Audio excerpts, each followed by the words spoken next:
Hello, everyone, and welcome to another episode of Hello, everyone, and welcome to another episode of the Reckless Paradise Podcast. I am your host, Dystro, and tonight's episode, if I wasn't going to be malfunctioning robot over here, tonight's episode is a Throwback Thursday episode. And to end the month of March, kind of, I guess, on a bittersweet sour note, I guess, if you want to call it that. The Throwback Thursday that I'm going to do, it is over a WWPLE or pay-per-view, um, from 2016. Now, when you think of 2016, you probably think of like maybe Extreme Rules, or you thinking of maybe, I don't know, maybe SummerSlam that year. What the show in particular that I'm going to be reviewing, it is going to be WrestleMania 32. Yes, it is the Triple H versus Roman Reigns main event for the WWE World Heavyweight Championship. So let's just get started, shall we? This is the 32nd annual WrestleMania that took place on April 3rd, 2016 at the AT&T Stadium in Dallas, suburb of Arlington, Texas. It is the last WrestleMania held before the reintroduction of the brand extension in July, which introduced the Universal Championship. Thus, it was also the last WrestleMania to feature one World Championship. It was also the third WrestleMania to be held in the state of Texas after WrestleMania X7 and WrestleMania 25 in 2009. Yeah, third WrestleMania in a row for Texas. Because everything's bigger in Texas, you know. There was 12 matches on this card. Yeah.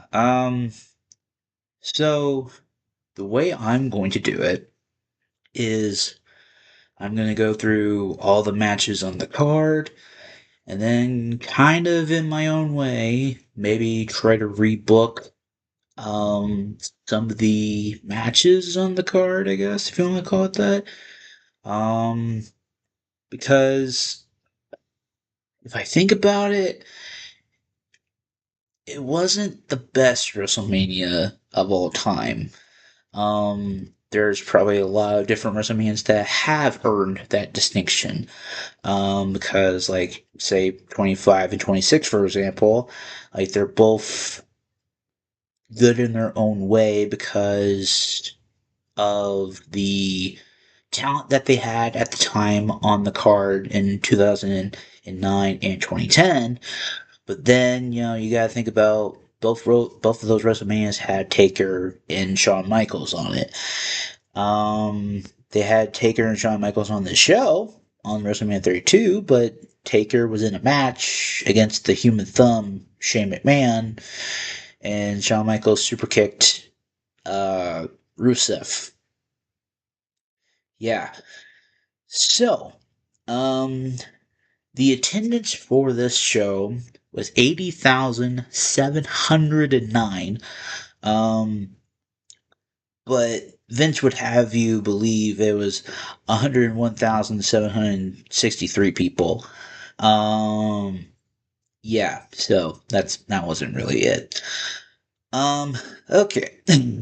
um, According to WWE, WrestleMania 32 set multiple records for the company, including grossing $17.3 million and claimed attendance record of 101,763. However, independent reports listed an attendance of 80,709, making it the third most attended wrestling event in the history of the medium.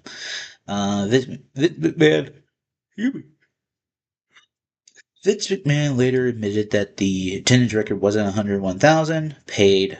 It is included as it included ushers and ticket takers and all that. So they were trying to be like, "Oh, this is the biggest WrestleMania of all time," and it wasn't really. um, Despite its commercial success, critics gave mixed to negative reviews for WrestleMania 32 and rated it worse than the TakeOver Dallas event that was held 2 days prior. Because on that show, I know it was Finn versus Joe, and then it had the all time crazy match of Nakamura versus Sami Zayn on that show. And then we had Austin Aries versus Baron Corbin. um, because I think I remember, was it American Alpha on that show? Yeah, American Alpha versus Revival. Austin Aries versus Baron Corbin. Shinsuke versus Sami Zayn.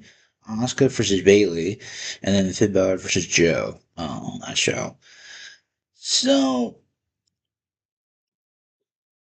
it's kind of tough to say that like it was rated worse than Dallas, because the takeover shows are usually way better than sometimes than the main shows and all that stuff. Just saying. Um, but I can see it. I can see it. Um, but the praise went towards the opening ladder match, Styles versus Jericho, and the women's championship match, which we'll get to. But criticism was focused on the main event, Ambrose versus Lesnar, the Hell in a Cell match, and the overall length of the event. And what were seen as questionable booking decisions, which were focused on the amount of heel victories outside the opening match and main event. The show was voted the worst major wrestling show of 2016 by the Wrestling Observer Newsletter Awards. And readers of WrestleCrap, which chronicles the worst moments in professional history, it gave the Gooker Award for the worst wrestling event of any kind in 2016. The main event title match drew particular criticism and resulted in negative and angry crowd reactions. I wonder fucking why. And also, there was a lot of injuries on this show. Because on the injury list at the time was John Cena, Randy Orton, Seth Rollins, Cesaro, Neville, and Luke Harper. Um, and also Sting, Nikki Bella, and Tyson Kidd, because Tyson Kidd barely escaped paralysis and death because of the muscle buster that Joe gave Tyson Kidd. Uh, and Sting was being forced to retire, you know. And then also Daniel Bryan too. Like there was a lot of injuries on that show at the time. I always called it WrestleMania 32, the injury musical, Electric Boogaloo, because of all the injuries there on that show. Um,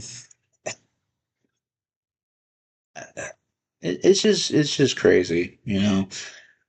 Um, so let's get right on to this, huh? So the first match, I'm going to put that loosely. First match of the night. There was three pre-show matches. The first one was Kalisto versus Ryback for the United States Championship. A 10-woman tag, which was Team Total Bellas versus Team Bad and Blonde. Team Bad was Naomi and Tamina versus versus Blonde, which was Emma, Lana, and Summer Rae. And then we had Usos versus Dudley Boys in the pre-show. That was a little over 5 minutes. That's so crazy. But the first match of the night was a Intercontinental Championship ladder match, which had Zack Ryder, Kevin Owens, Dolph Ziggler, Miz, Sami Zayn, Sin Cara, and Stardust. Um, it was actually a good moment to have Zack Ryder win it. I was just shocked that he lost it so quickly, the way he did, because they put it right back on Miz, and just was like, said nope, and just did not give a fuck about Zack Ryder at that point. Um, it was cool to see Sami Zayn and Kevin Owens mix it up in that matchup, which I've always liked their matches. Um, Ziggler and Stardust being in there, okay, but this is just before Cody Rhodes Stardust leaves and goes and does some awesome things for himself, reinvents himself into the American Nightmare Cody Rhodes that we know today. Sin Cara, he's just there. He it's sad to say that it was just Sin Cara just being there. I mean, he did take a good bump though. He took like a really crazy bump through a ladder on the outside, which was like a crazy bump. That was a crazy, crazy bump. Um, Miz, he was just there, I guess. Um, I'm not gonna try to knock the match because it's a good win for Zack Ryder. Um, just kind of wished the United States Championship was on the main show. Um, I mean, if it was just me, I would have put Kalisto versus Sin Cara for the United States Championship because it's both Lucha Dragons going at each other and just kind of being like, well, I'm the better Lucha Dragon. No, I'm the better Lucha Dragon. No, but it's like have that Lucha Libre like style on the pre-show, but it's like you don't really need to have Ryback in there. Like, come on. I mean, you could put Ryback in the freaking Andre the Giant Boy Battle Royal. Like, fuck yeah. Like, fuck yeah. Um, so then, next match was Chris Jericho versus AJ Styles. Um, this match was okay. It was actually really okay. Um, it was just weird to have AJ's first, I guess, 3, 4 months into the company. Like, he doesn't win the Royal Rumble. He teams with Jericho at Fastlane, and then they break up Y2 AJ, and then they have the singles match, and then it's just like what the hell are we doing? Like, AJ has all this momentum coming in at the Rumble that year, and it's just like all that momentum, it was just kind of lost because like I said, he doesn't win the Rumble. He wins with Jericho at Fastlane, loses here to Jericho at Mania, and then he goes on to kind of a lengthy feud with Roman over the next few months after the Jericho feud. And then later in 2016, he wins the WWE Championship from Dean Ambrose. Yeah, that's kind of cool. But you should have struck when the iron was hot, man. Like, if it was me, I would have had AJ be in the final four of the Royal Rumble. I mean, he doesn't win it, but have him in the final four like would have been kind of cool. Would have been kind of sick, actually. Um, and just saying, I am going to kind of like I said at the top of the thing. I'm going to like try to rebook it my own way just to keep my mind at ease. Um, but yeah, the Jericho AJ Styles match was actually that was okay.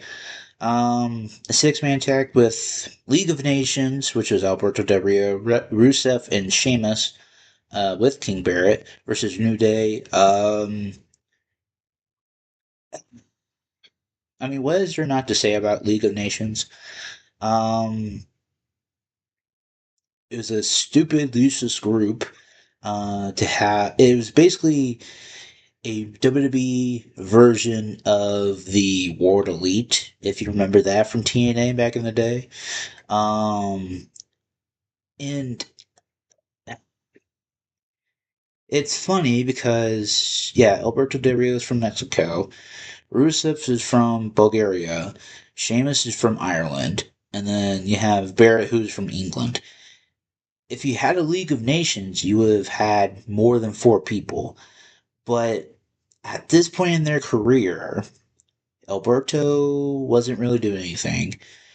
Barrett wasn't really getting any push. Sheamus was getting kind of a push because, he was kind of getting in there.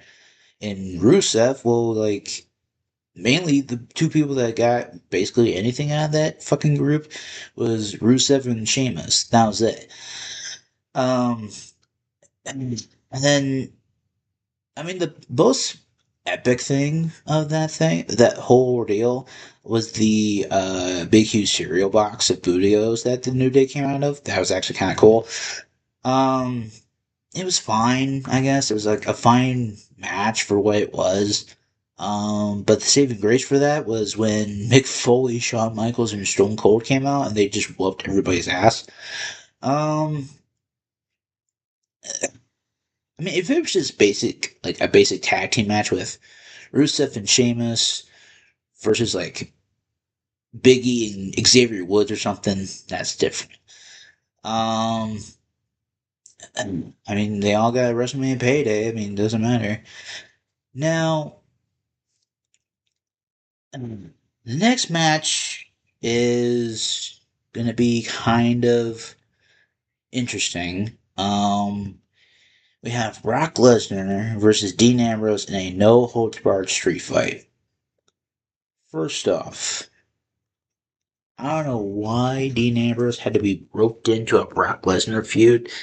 It didn't do jack shit for either guy. I mean, yeah, Dean tried to hold his own against Brock Lesnar, but it's just like one of those things where it was like wrong place, wrong time. Because if you think about it, at the Royal Rumble, Dean Ambrose was in the final two with Triple H for the World Heavyweight Championship, and he lost. Fast forward to Fastlane. He's in a triple threat with Roman and Brock. He gets pinned in that triple threat. Then you have the feud with Brock Lesnar and Dean Ambrose. In no holds barred street fight. It could have been better. Um, I don't think you would have wanted to put Dean Ambrose in that spot. Because A, he's not a beef cake like Brock is, who's built like a brick shit house. And two, like Dean could sell his freaking ass off, yes, but you completely derailed all that momentum that he had at Royal Rumble. Because then, but Roadblock the month before, he faced Triple H in a WWE World Heavyweight Championship match and lost. So that's four straight pay-per-views that he's lost. It's like, what the fuck? Um, but I digress. Gotta keep it together here. Okay, so then we go into the triple threat match for the inaugural women's championship. No more butterfly. Thank fucking God. We have Charlotte versus Becky Lynch versus Sasha. I almost said Sasha. Sasha. I wish they would have put Bailey in there. That's just me because Bailey, a few days prior, just lost the NXT Women's Championship. That would have been a cool way to have her call up. And you would have just gotten the four horsewomen of NXT right there. And it would have really changed a lot of people's minds about the four horsewomen. Um, I'm actually not shocked that Charlotte won, by the way, because she was the last Divas champion going into the Women's Championship. I mean, plus you had to kind of keep her as the champion. Um, But she does go into a good feud with Sasha Banks in a few months. So what could I know? What do I know? So after that, oh boy, um, we go into the cell. Um, Undertaker versus Shane McMahon. Yep. Um, this was again.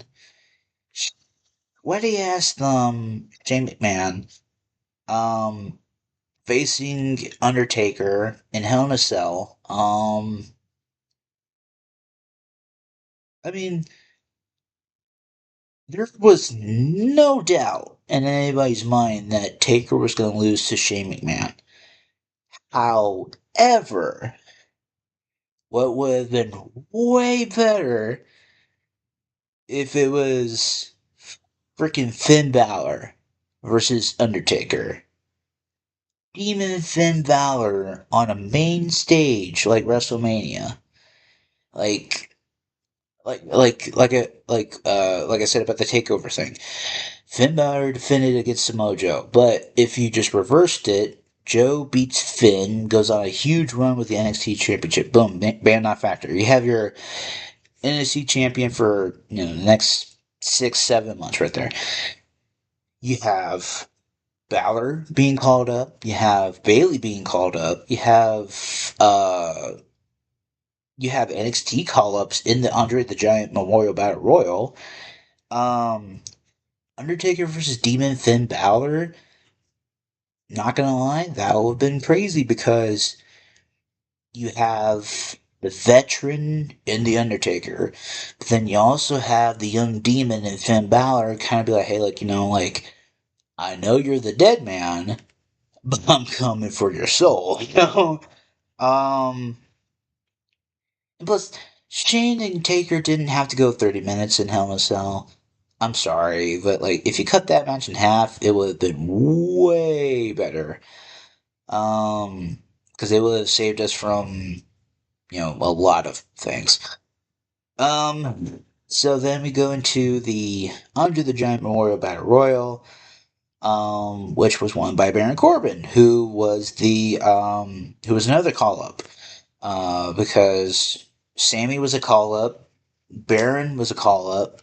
Um, if if Bailey was in that women's championship match, that would have been another call up. Demon Finn Balor. So that's four call ups right there that you could have put on Mania, being like, hey, like, put your eyes on these fresh new faces. Um, and I mean, like, the people that were in that Battle Royal was like Fandango, Damien Sandow, Shaquille O'Neal, and Big Show. Like, okay, if you just taken Shaquille O'Neal and Big Show and just put it in like its own match, like The Rock versus Eric Rowan did, that would have been way better. Because everybody just ganged up on Shaquille O'Neal and Big Show and just got them eliminated. And plus it gets everybody on the card, I guess. Um, but yeah, Baron Corbin won. And then you had Rock versus Eric Rowan in 6 seconds. Yep. Bye bye, Eric Rowan. And then you had the main event.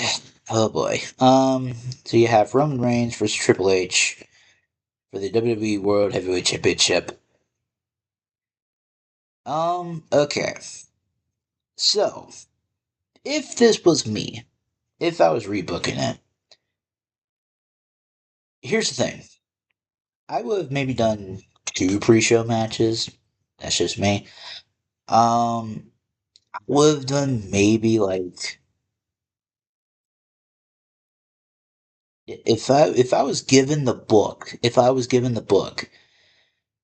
I would have done maybe Kalisto versus Sin Cara for the United States Championship on the pre-show. It gets eyes on the product. It gets eyes on both of them because they are two good luchadors that are fighting for a piece of gold that has implications of like saying like, well, like, I am the champion, and yes, we are friends. But when this belt's on the lines, like all that friendship, that's going out the window because I'm gonna beat the shit out of you. Um, and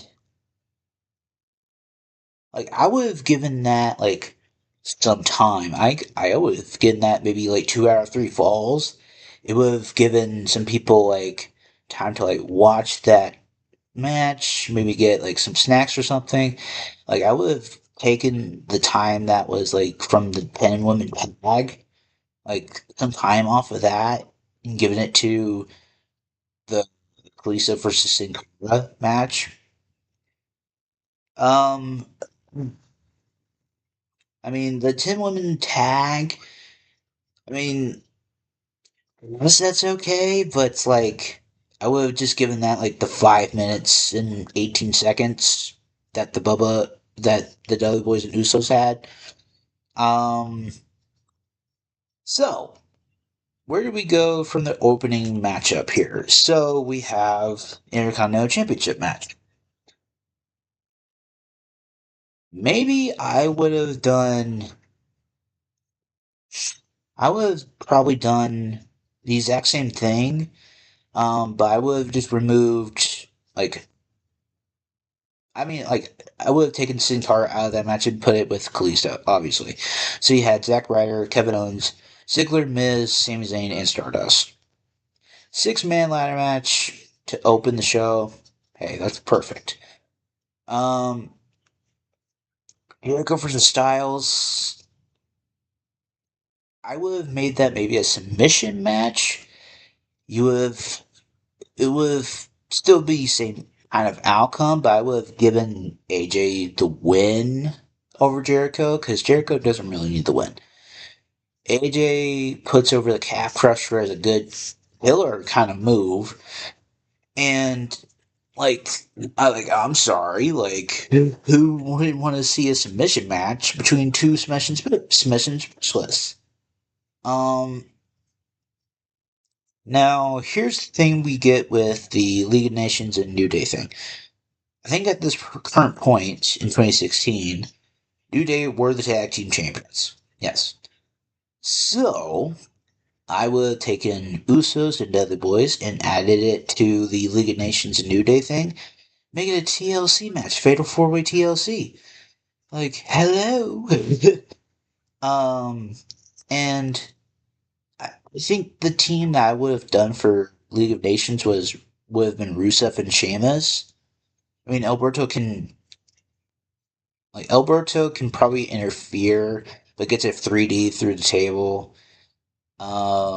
King Barrett could probably get like a 1D or like a an Ali Uso splash or something. Um, and plus, like New Day would have retained either way, because it's just the New Day. Um, Now we get to the Brock Lesnar versus Dean Ambrose no holds barred street fight. I would have replaced Dean Ambrose with Bray Wyatt. May he rest in peace. Um, Plus it's no holds barred street fight, right? Still do the match length, but put Bray in the place of Dean here. Man, I mean, you would get in words of JR, a slobber knocker. Because Lesnar would have to face not just Bray, but Luke, Eric, and Braun, because Braun is one of the newest members of the Wyatt family at that point. So, like, Brock Lesnar defeating all these odds, like, that'd be kind of crazy. And plus, the visual of Brock Lesnar trying to get Braun up for an F5 at that point would be astronomical. Like, it would be blowing the roof off that place. Um,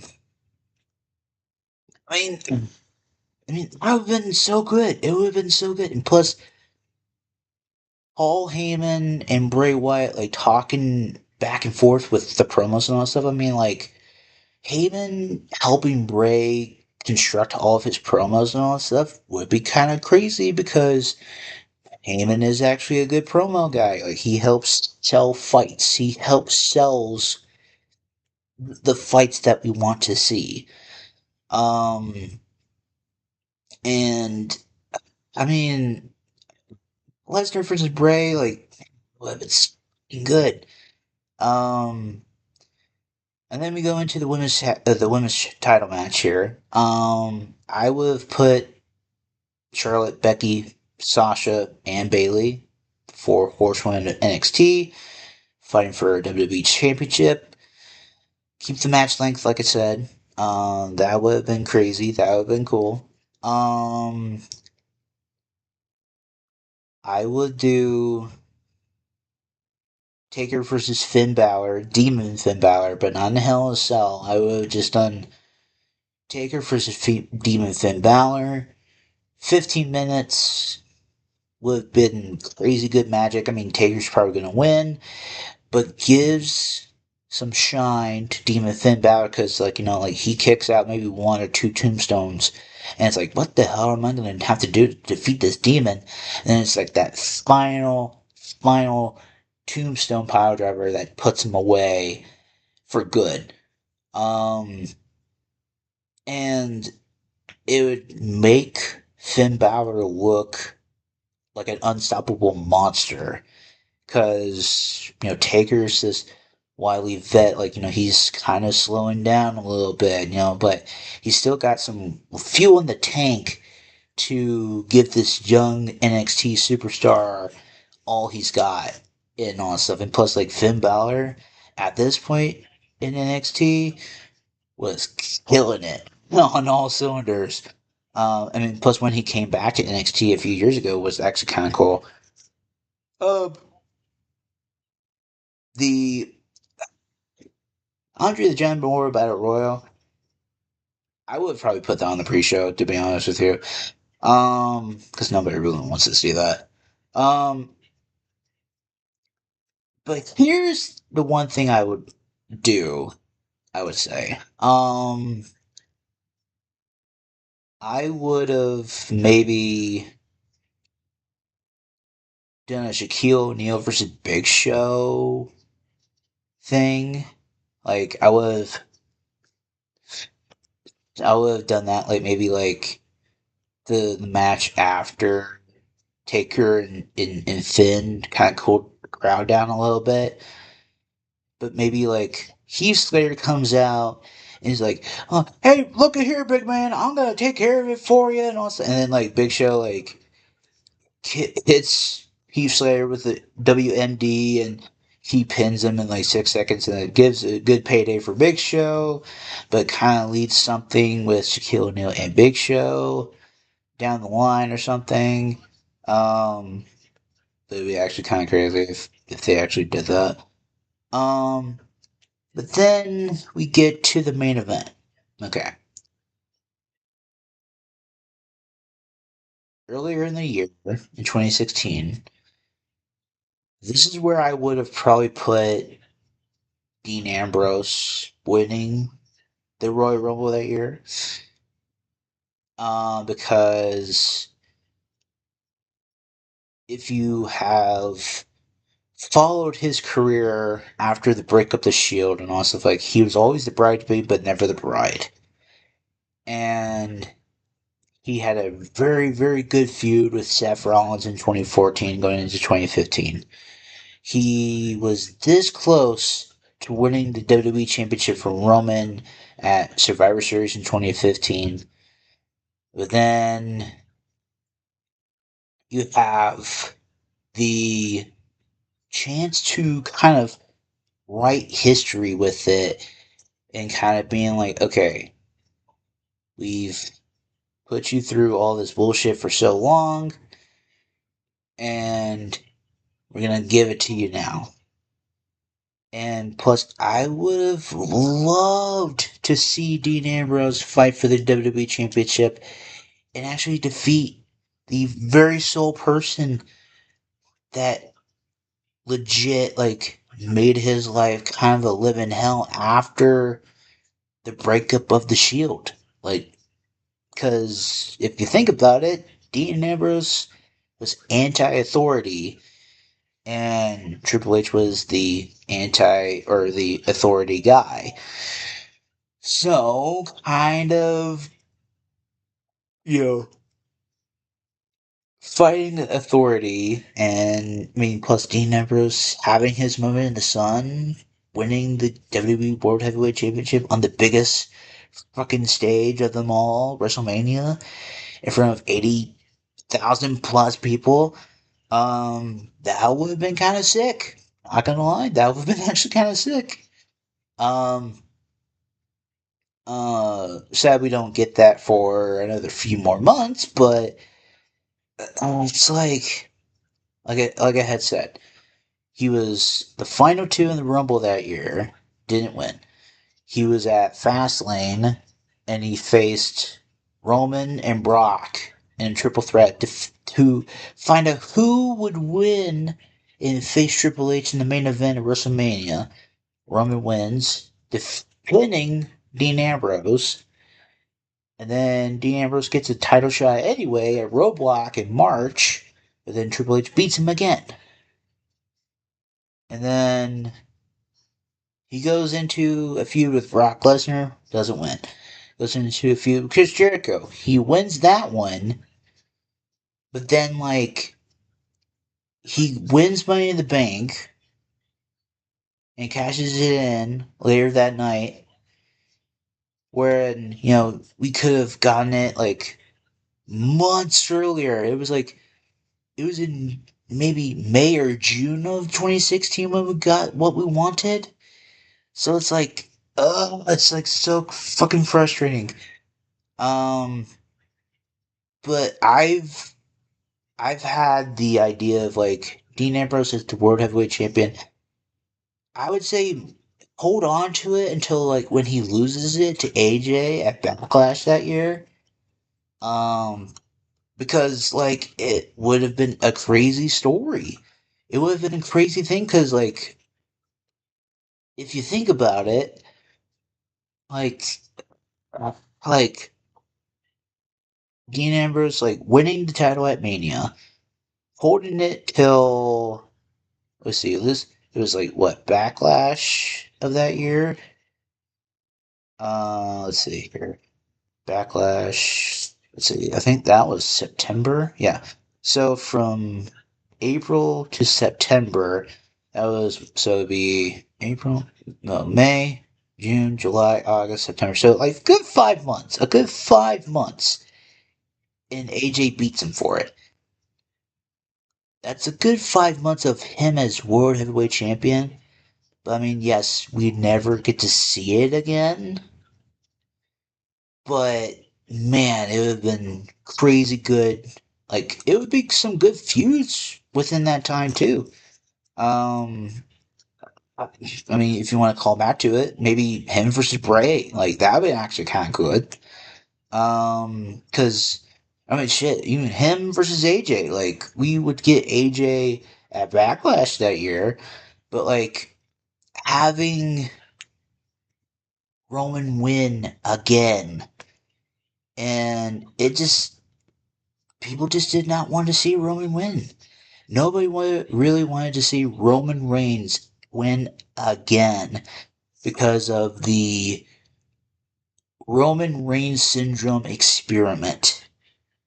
Because 2015, he wins the Rumble, but shit, The Rock couldn't save his fucking cousin from getting booed. Uh, Goes into Royal Rumble in 2016 as the champion, doesn't come out as the champion, but then like beats he beats Brock and he beats Brock and Dean for it. But then it's just well, what the fuck? It's like what the fuck? Um, I mean, at the end of the day, either way you look at it, it's like WrestleMania 32 is not a good show. Um, I mean, there's probably been so many people that have rebooked it and fantasy booked it over the years. And I mean, like, to everybody's interpretation is different. But I would agree with some of the people that said like it's negative and angry crowd reactions because when Roman wins over Triple H, everybody was booing. Nobody really wanted to see him win. Um, but I think what I had said, like my booking of it, like Khalisa versus Sin Cara for the United States Championship, like 2 out of 3 falls. Um, putting like 6 man ladder match for the Intercontinental Championship. That'd be kind of cool. Um, Jericho versus AJ in a submission match. Wait, with AJ winning. Fatal 4-way TLC match for the tag titles with Usos, Dudley Boys, Rusev and Sheamus of League of Nations versus New Day. Brock versus Bray Wyatt. That'd be kind of cool. Charlotte versus Sasha Banks versus Becky Lynch versus Bailey for the women's championship. Kind of sick. Taker versus Finn Balor in like 15 minutes. I would like that. Oh, the Under the Joint Memorial Battle Royal that would have been on the pre-show too. Um, the interaction with like Shaquille O'Neal versus like Big Show, but Heath Slater comes out. It's like, "Hey, Big Shacky baby, like I'm gonna take care of it for you because Big Show is nothing but a big loser." And then like Big Show just like hits Heath Slater, and like referee just rings the bell and just like he just pins him for like 6 seconds. Um, and and like Dean Ambrose versus Triple H that would have been a pretty good card for WrestleMania 32 at that time. But what we got in place of that, oh, it was just overall like just very very bad booking. Like it was not a good show. Um. Anyway, that is it for tonight's episode of the Reckless Paradise podcast. If you liked this episode, let us know in the comments down below. How would you book WrestleMania 32? And yeah. If you want to follow us on all social media, links in the description below, which will take you to the Linktree page, which will take you to our Instagram pages, Twitter pages, the podcast Reddit pages on there. Like even YouTube channels on there. Excuse me. And tonight's song of the night is going to be by a band called Dorothy, and it is called Black Sheep. I know I had said in Shoot the Shit I was going on like an 80s kick also, but kind of want to like switch it up every once in a while, you know? Um, but yeah, that is it for tonight's episode, and I will see y'all in April. Peace.